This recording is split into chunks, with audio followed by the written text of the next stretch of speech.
అదే సమయంలో కోడి కత్తి డ్రామా ఆడాడు.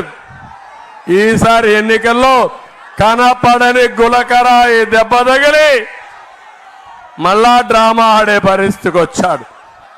నేను ఒకటి అడుగుతున్నా, మీ సమస్యల పరిష్కారం కావాలా, డ్రామాలు ఆడే వ్యక్తులు ముఖ్యమంత్రి కావాలా అని మిమ్మల్ని అడుగుతున్నా. అందుకని మీలో ఒక ఆలోచన రావాలి.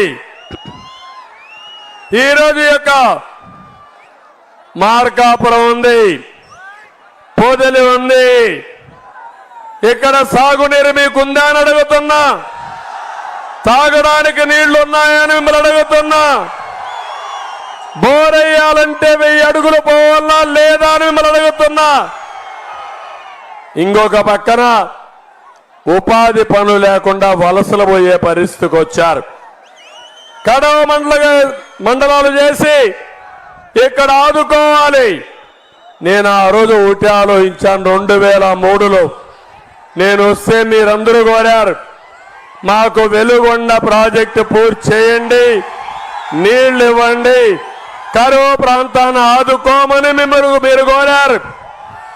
అప్పుడే నేను ప్రారంభించాను ఆ ప్రాజెక్ట్ని. 2014కి పడకేసింది, పనులు నిలిచిపోయినాయి. మళ్ళీ నేను ఆలోచించాను, అన్ని చర్యలు తీసుకుని పరిగెత్తిచ్చాను.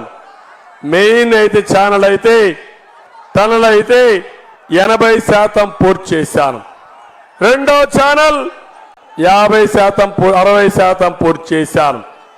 నేనుంటే 2020లో వెలుగొండ ప్రాజెక్టు పూర్తి చేసి కాలువలు పూర్తి చేసి ఈ పాటికే మీకు నీళ్లు వచ్చేటి తమ్ముళ్ళు అని హామీ ఇస్తున్నాను.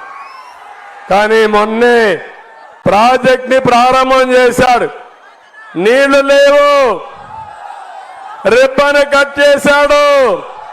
టనల్లో నీళ్లు వస్తున్నాయా తమ్ముళ్ళు అని మిమ్మల్ని అడుగుతున్నా, నీళ్లు వచ్చాయా అని మిమ్మల్ని అడుగుతున్నా. అంటే డ్రామాల రాయుడు, డ్రామాలు నాటకాలు వేస్తున్నాడు. మీ డ్రామాలు మాకొద్దు, మాకు నీళ్లు ఇమ్మని మీరు అడగాల్సిన అవసరం ఉంది. ఈరోజు ఒకటి హామీ ఇస్తున్నాను మీ అందరికీ, మళ్ళీ వెలుగొండ ప్రాజెక్టు పూర్తి చేస్తా, పొదిలికి కూడా నీరిచ్చే బాధ్యత నాది. పొదిలి మండలాన్ని కూడా వెలుగొండ ఆయకట్లో చేరుస్తానని మీ అందరికీ హామీ ఇస్తున్నా. ఇదే కాకుండా ఇక్కడనే దోనకొండ ఉంది, అది వస్తే ఇండస్ట్రీస్ వస్తాయి, మన పిల్లలకు ఉద్యోగాలు వస్తాయి. అది కూడా రాకుండా పోయే పరిస్థితి వచ్చింది. ఇక్కడే రామాయంపట్నం ఉంది, అక్కడ పోర్ట్ వస్తే ఎంతో లాభం వస్తుంది.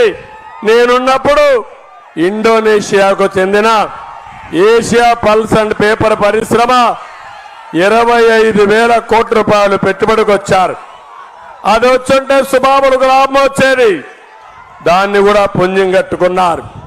తమిళు మళ్ళీ ఈ జిల్లాకు న్యాయం జరగాలంటే, ఈ యొక్క పొదిలికి న్యాయం జరగాలంటే అది తెలుగుదేశం పార్టీకే సాధ్యం.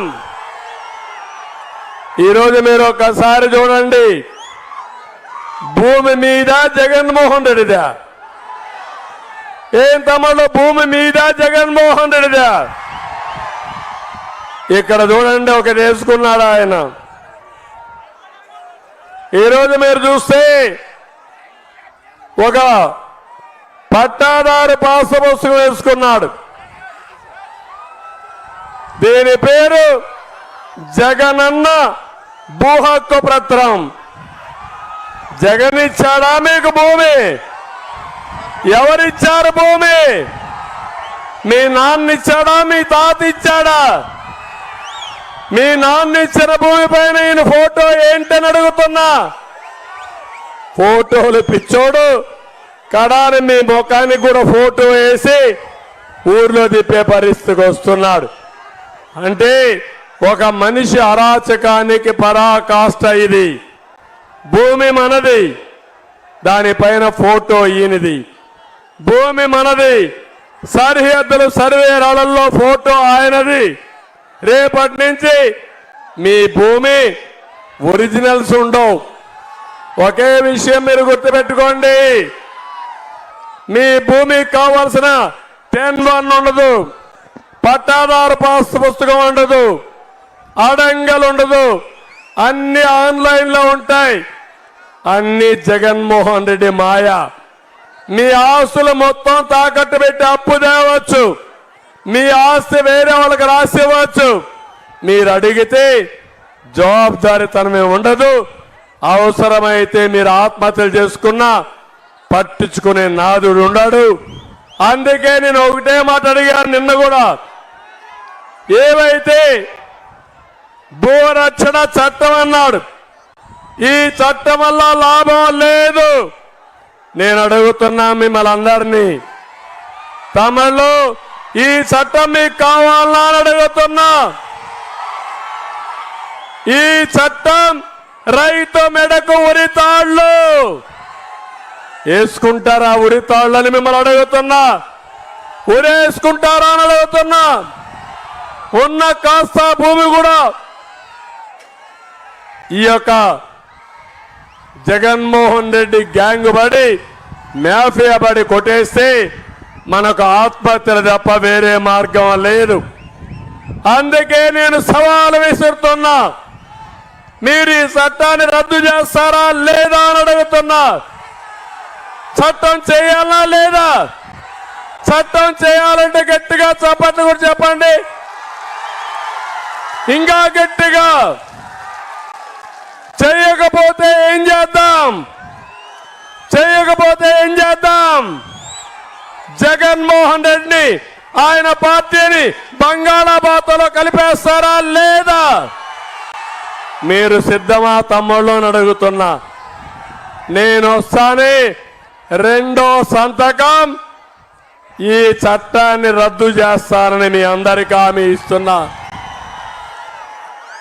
ఇది కాకుండా నేను ఒక మేనిఫెస్టో తీసుకొచ్చాను. బాబు సూపర్ 6 అనే పేరుతో వచ్చాను.